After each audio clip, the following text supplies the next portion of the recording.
कौन से घर में माँ लक्ष्मी सदा निवास करती है? भगवान श्री कृष्ण ने बताई सच्चाई। माता लक्ष्मी को धन की देवी माना जाता है और उन्हें प्रसन्न करने के लिए लोग न जाने कितने प्रयास करते हैं। कभी माता लक्ष्मी की तस्वीर के सामने दीपक जलाना, तो कभी उनकी श्रद्धा भाव से पूजा करना।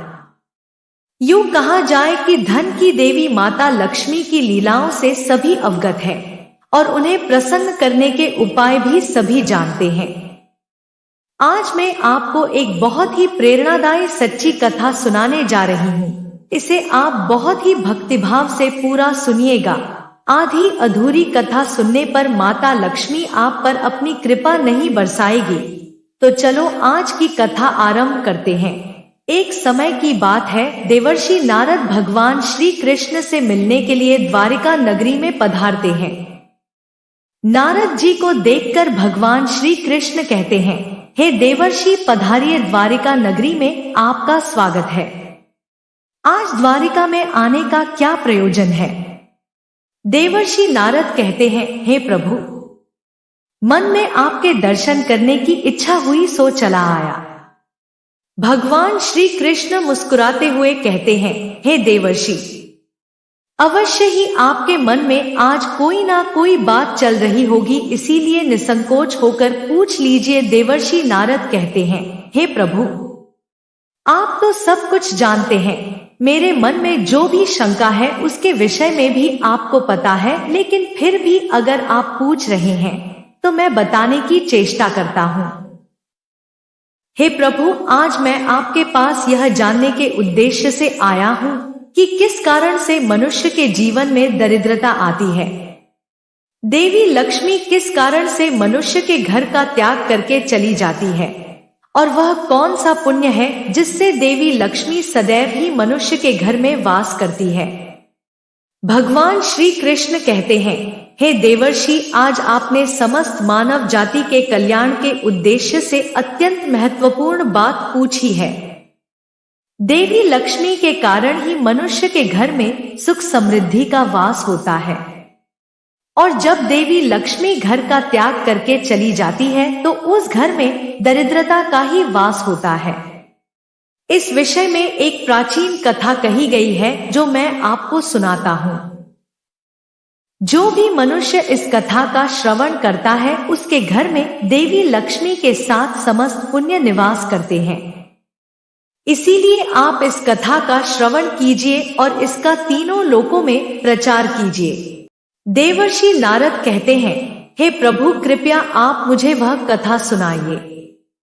आपके मुख से इस कथा को सुनना मेरा सौभाग्य है। मैं इस कथा को पूरा सुनूंगा और इसका प्रचार तीनों लोकों में करूंगा। भगवान श्री कृष्ण कहते हैं, हे देवर्षि, जो मनुष्य सत्य का साथ देता है, ईश्वर उसका साथ कभी नहीं छोड़ते हैं।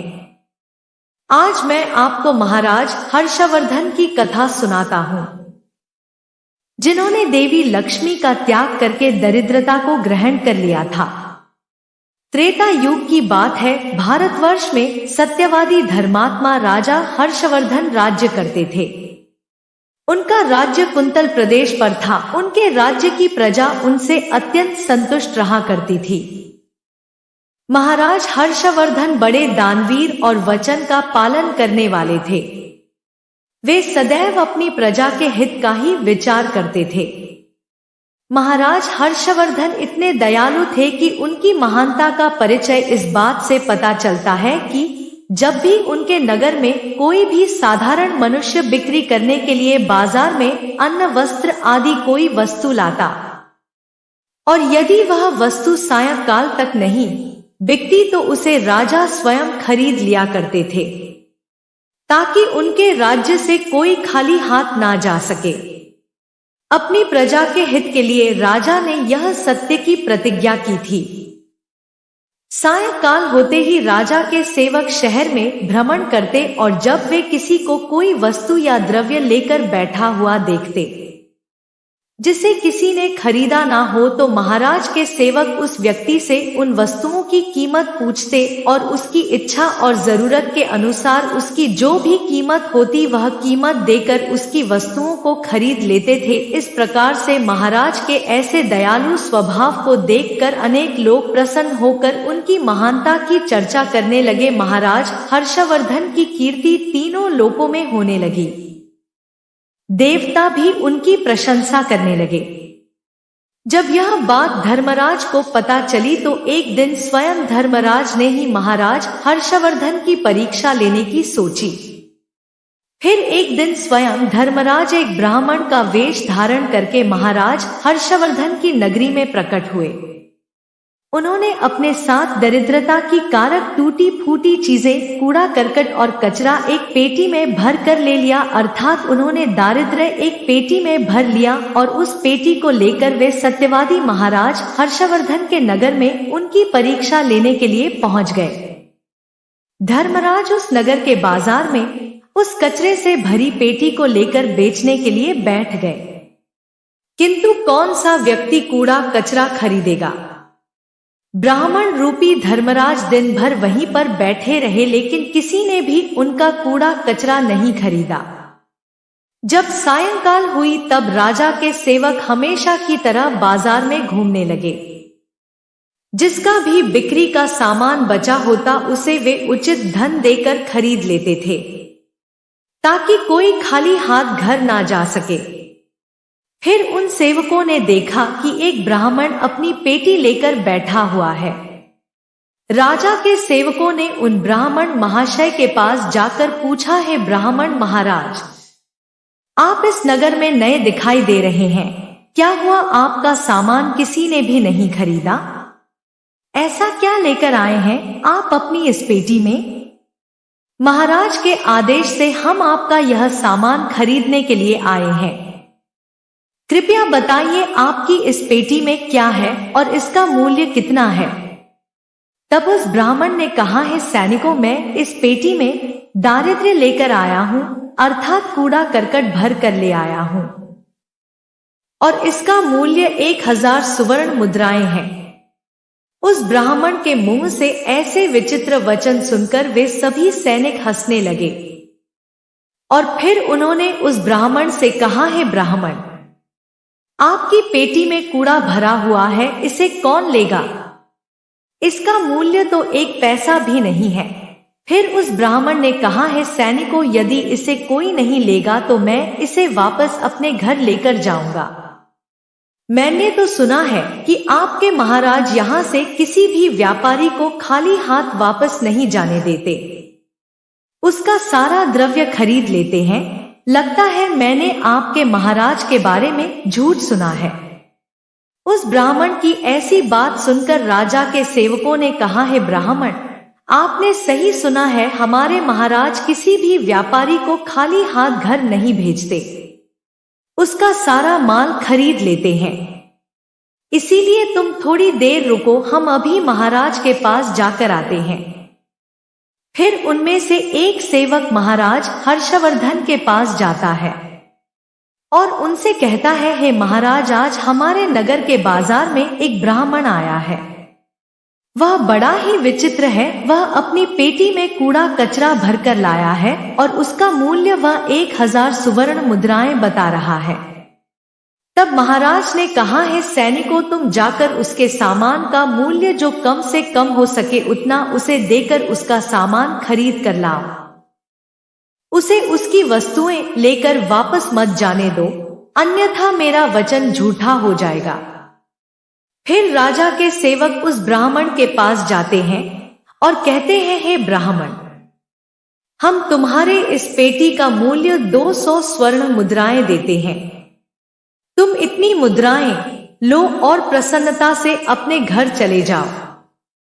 किंतु उस ब्राह्मण ने कहा, है सैनिकों, मैं 1000 स्वर्ण मुद्राओं से 1 पैसा कम नहीं लूंगा। और कहने लगा, मेरा सामान लेना है तो लो, नहीं तो मैं चला।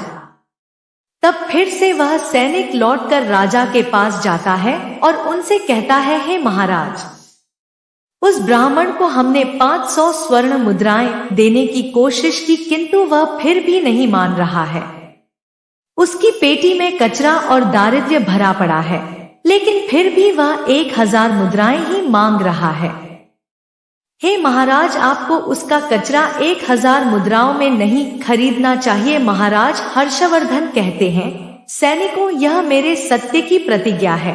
मैं किसी भी व्यक्ति को अपने राज्य से खाली हाथ जाने नहीं दे सकता। हम सत्य का त्याग कभी नहीं करेंगे। इसीलिए तुम लोग जाओ और वह ब्राह्मण जो कीमत कह रहा है उसमें उसकी वस्तुओं को खरीद कर लेकर आओ।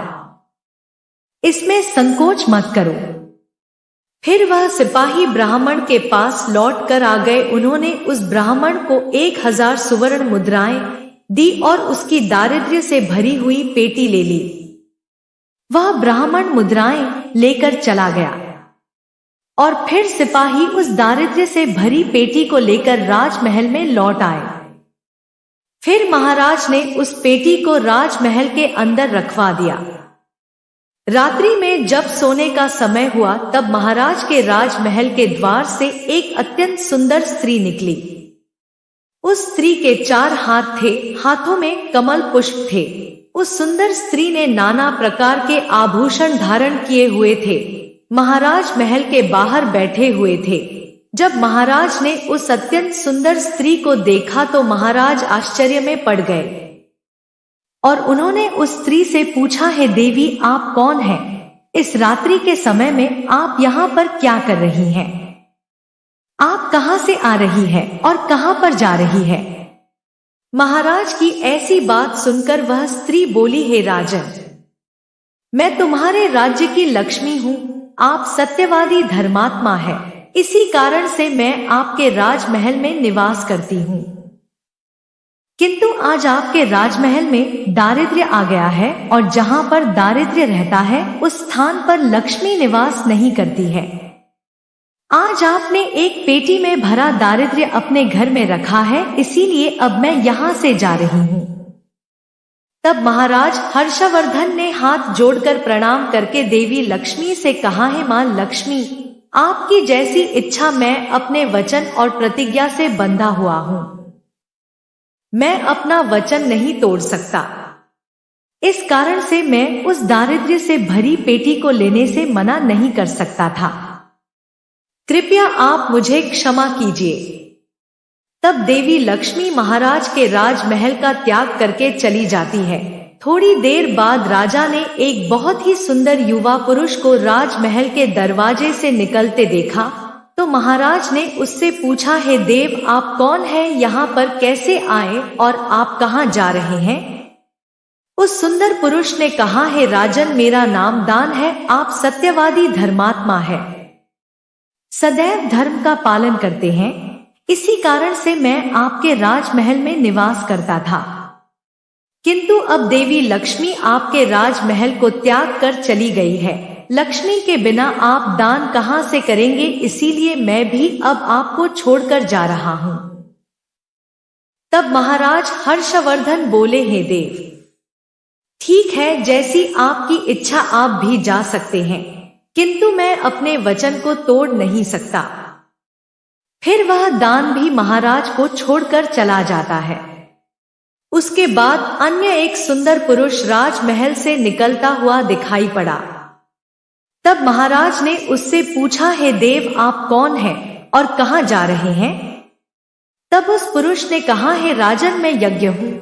आप सत्यवादी धर्मात्मा है, आप सदैव दान धर्म करते थे, इसी कारण से मैं आपके राज्य में निवास करता था। किंतु अब देवी लक्ष्मी और दान आपका घर छोड़कर चले गए हैं, इसलिए मैं भी जा रहा हूँ, क्योंकि लक्ष्मी के बिना यज्ञ नहीं किया जा सकता और दान के बिना यज्ञ संपन्न नहीं हो सकता। इसीलिए मैं भी आपका त्याग करके जा रहा हूँ। महाराज हर्षवर्धन ने कहा, हे देव, ठीक है, जैसी आपकी इच्छा, आप भी जा सकते हैं, किंतु मैं अपने वचन का त्याग नहीं करूंगा। फिर वह यज्ञ भी राजमहल को छोड़कर चला जाता है। फिर कुछ समय बाद एक अन्य अत्यंत सुंदर पुरुष राजमहल से जाता हुआ दिखाई देता है। तो राजा ने उनसे भी पूछा, है महाशय, आप कौन हैं और राजमहल छोड़कर क्यों जा रहे हैं? तब उस पुरुष ने कहा, है राजन, मैं यश हूँ। आपके पुण्य के कारण मैं आपके घर में निवास कर रहा था, किंतु अब आपके यहां से लक्ष्मी, दान, यज्ञ आदि सब चले गए हैं, तो उनके बिना आपको यश की प्राप्ति नहीं हो सकती। इसी कारण से मैं भी यहां से जा रहा हूं। तब राजा ने उन्हें भी नमस्कार किया और आदर पूर्वक जाने दिया। फिर उसके बाद अन्य एक अत्यंत सुंदर स्त्री राजमहल से निकली, जिसने सुंदर वस्त्र परिधान किए हुए थे। उसे देखकर राजा ने पूछ लिया, है देवी, आप कौन हैं और आप किस कारण से मेरे राजमहल का त्याग कर रही हो? तब वह स्त्री बोली, है राजन, मैं कीर्ति हूं। लक्ष्मी, दान, यज्ञ और यश ने भी आपका साथ छोड़ दिया है, तो उनके बिना मैं भी आपके राजमहल में नहीं ठहर सकती, इसीलिए मैं भी जा रही हूं। तब राजा ने उन्हें भी जाने दिया। फिर अंत में एक अत्यंत सुंदर पुरुष राजमहल से निकला और उसे देखकर राजा ने पूछा, है देव, आप कौन हैं और आप भी हमारे राजमहल को छोड़कर क्यों जा रहे हैं? तब उस पुरुष ने कहा, है राजन, मैं सत्य हूं। आप एक सत्यवादी धर्मात्मा राजा है, इसीलिए मैं आपके यहां निवास करता था, किंतु अब आपके यहां से लक्ष्मी, दान, यज्ञ, यश, कीर्ति आदि सभी चले गए हैं, तो मैं भी यहां से जा रहा हूं। तब महाराज हर्षवर्धन ने कहा, है सत्य, आप भी मेरा त्याग कर रहे हैं, किंतु मैंने तो आपका कभी त्याग ही नहीं किया। आपका त्याग ना करने के कारण ही सभी मुझे छोड़कर जा रहे हैं, इसीलिए आप मुझे छोड़कर कैसे जा सकते हैं? मैंने अपने सत्य वचन का पालन करने के लिए ही दारिद्र्य को अपने घर में रखा था। मैंने संसार के कल्याण के लिए यह वचन दिया था कि मेरे राज्य से कोई भी खाली हाथ नहीं जाएगा। जो भी मेरे राज्य में कोई वस्तु बेचने आएगा, यदि उसकी वस्तु कोई नहीं खरीदेगा तो उसे मैं खरीद लूंगा। इसीलिए मैंने अपने सत्य वचन का पालन करने के लिए उस ब्राह्मण को 1000 सुवर्ण मुद्राएं देकर उससे दारिद्र्य को खरीद लिया था। उसी दारिद्र्य की पेटी के कारण देवी लक्ष्मी ने आकर मुझसे कहा कि वे उस स्थान पर निवास नहीं करती हैं जिस स्थान पर दारिद्र्य रहता है, और देवी लक्ष्मी के जाते ही यज्ञ, दान, यश, कीर्ति सब मुझे छोड़कर चले गए हैं। मेरे सत्य वचन का पालन करने के लिए ही मैंने उन सभी को जाने दिया, और अब आप भी मुझे छोड़कर जा रहे हैं।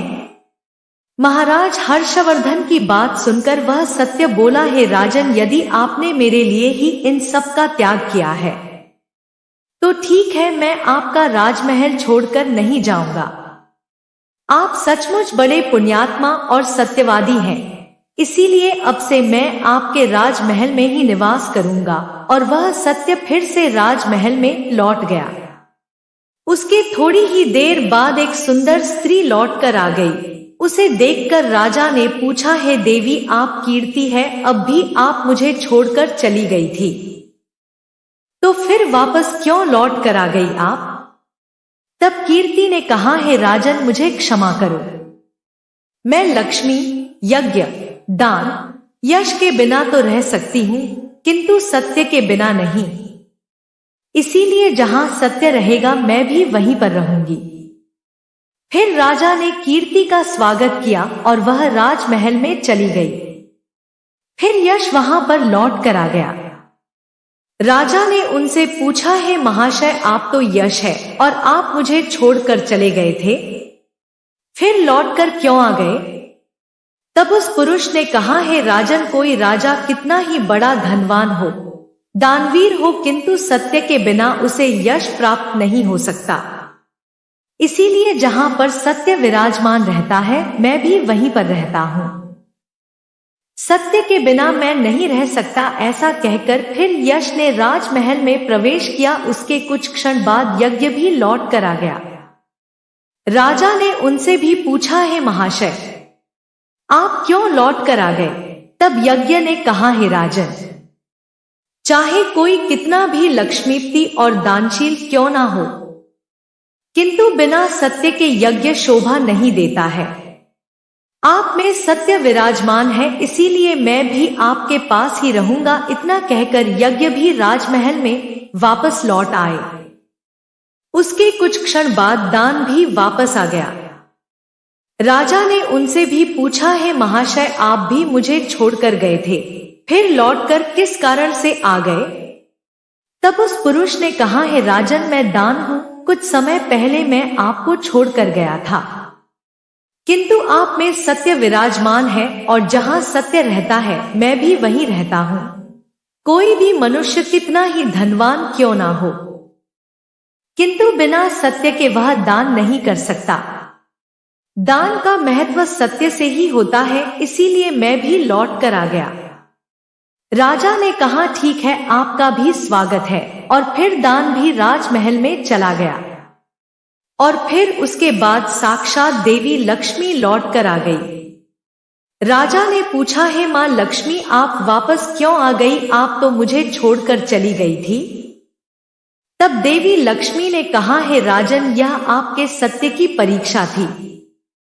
आपके यहाँ पर यश, दान, यज्ञ और सत्य सभी निवास करते हैं, और लक्ष्मी के बिना सभी विफल हो जाएंगे। इसीलिए मैं आपके सत्य के धर्म की रक्षा करने हेतु लौट कर आ गई हूँ। तब राजा ने कहा, है मां लक्ष्मी, मेरे यहाँ पर तो दारिद्र्य से भरी हुई पेटी है। जहां दारिद्र्य रहता है वहां पर आप कैसे निवास कर सकती हो? तब देवी लक्ष्मी ने कहा, है राजन, मेरी कृपा से वह दारिद्र्य से भरी पेटी भी सुवर्ण और रत्नों से भर जाएगी। इतना कहकर मां लक्ष्मी भी राजमहल में प्रवेश करती है। मां लक्ष्मी के प्रवेश करते ही वह पेटी में भरा पड़ा कूड़ा कचरा रत्न और सुवर्ण के आभूषण में बदल गया। इसके कुछ समय के पश्चात स्वयं धर्मराज ब्राह्मण के रूप में राजमहल में आ गए। तब राजा ने उनसे पूछा, है विप्रवर, आप कौन है? आपने तो मेरा त्याग नहीं किया था, फिर आप यहां पर कैसे आ गए? तब उस ब्राह्मण ने कहा, है राजन, मैं साक्षात धर्म हूं। मैं ही ब्राह्मण का रूप धारण करके आया था और मैंने ही 1000 सुवर्ण मुद्राओं के बदले तुम्हें दारिद्र्य दिया था, किंतु तुमने अपने सत्य के बल से मुझे जीत लिया है। इसीलिए अब मैं तुम्हें वरदान देने के लिए आया हूं। बताओ मैं तुम्हें कौन सा वर प्रदान करूं? इतना कहकर धर्मराज ने अपना मूल स्वरूप धारण किया। तब राजा हर्षवर्धन ने कहा, है धर्मराज, आपके दर्शन करके मैं धन्य हो गया। कृपया आप अपनी कृपा सदैव मुझ पर बनाए रखें, मुझे और कुछ नहीं चाहिए। फिर धर्मराज ने राजा को आशीर्वाद दिया और उस स्थान से अंतर्ध्यान हो गए। भगवान श्री कृष्ण कहते हैं, हे देवर्षि नारद, इस प्रकार से अपने सत्य धर्म के कारण ही महाराज ने सभी पर विजय प्राप्त की थी। इसीलिए मनुष्य को कभी भी सत्य का अनादर नहीं करना चाहिए, हमेशा सत्य का पालन करना चाहिए। जो सत्य की राह पर चलता है उसके पास लक्ष्मी, दान, यज्ञ, यश, कीर्ति सदैव निवास करते हैं। तो प्रिय श्रोताओं, इस प्रकार से भगवान श्री कृष्ण ने नारद जी को अत्यंत महत्वपूर्ण ज्ञान दिया है। आपको यह कथा कैसी लगी कमेंट करके अवश्य बताएं। अगर जानकारी अच्छी लगी हो तो वीडियो को लाइक जरूर करें और कमेंट में जय श्री कृष्णा और जय मां लक्ष्मी जरूर लिखें। साथ ही चैनल को सब्सक्राइब करें। आप सभी का धन्यवाद।